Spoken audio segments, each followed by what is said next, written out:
The secret to NFL success isn't talent. It's 3 psychological principles that separate champions from failures. Geno Smith spent 7 years as a backup, learning from Eli Manning, Philip Rivers, and Russell Wilson before becoming a Pro Bowl quarterback. The 3 principles are self-efficacy, preparation, and patience. Smith maintained belief in his abilities despite being benched and ridiculed while studying under Hall of Fame mentors who taught him mental preparation techniques.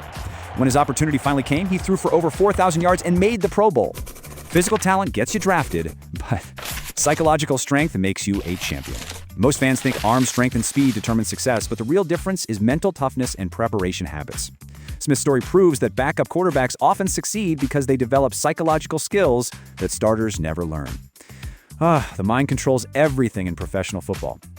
What psychological principle do you think matters most for NFL success?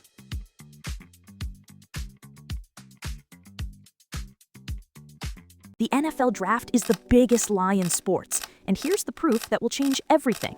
Teams consistently fail at drafting because they overvalue physical traits and completely ignore psychological factors that actually determine success. Brock Purdy was Mr. Irrelevant, the last pick in the draft, but outperformed every first-round quarterback because mental preparation beats raw talent. First-round picks face impossible pressure, get rushed into starting roles, and develop bad habits under intense media scrutiny.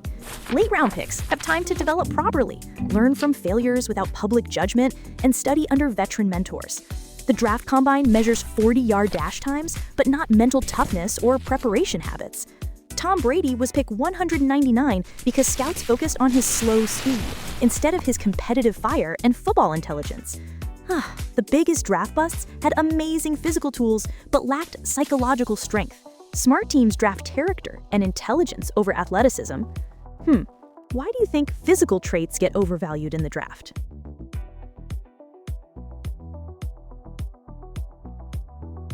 Backup quarterbacks have a secret superpower that starters don't possess, and it's changing the game. Backups often succeed when called upon because they have zero pressure, study more film than starters, and learn from veteran mentors without media distractions. They develop mental toughness through adversity that first-string quarterbacks never experience. Nick Foles won a Super Bowl because he had no expectations and could play freely. Backup quarterbacks watch every snap from the sideline, analyzing defensive tendencies and learning from their starters' mistakes. They get extra coaching attention because they're not managing a full game plan. When thrust into action, they're mentally prepared but physically fresh. Starting quarterbacks deal with constant pressure, media obligations, and game planning responsibilities that exhaust their mental energy. Backups are like students who study harder because they know they might get called on. The best backup quarterbacks become great starters because they've mastered the mental side of the position.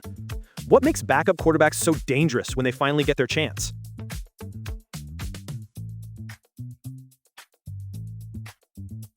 Being a high draft pick is actually a curse that destroys NFL careers, and the evidence is terrifying. First-round quarterbacks face impossible pressure from day one, get rushed into starting roles before they're ready, and develop bad habits under intense media scrutiny. Teams invest so much money and hope in high picks that they refuse to bench them even when they're struggling. Ryan Leaf, Jamarcus Russell, and Johnny Manziel were all high picks who crumbled under pressure. Meanwhile, Tom Brady, Dak Prescott, and Russell Wilson succeeded as late picks because they had time to develop properly. High draft picks get thrown to the wolves, while late picks learn from veterans and develop mental toughness. The pressure to justify draft position creates anxiety that destroys confidence and decision-making ability. Late-round picks play with house money, while first-rounders play with crushing expectations. Teams that draft high usually have bad cultures that destroy young quarterbacks. The draft position curse is real, and it ruins more careers than injuries. Why do you think high expectations destroy so many talented players?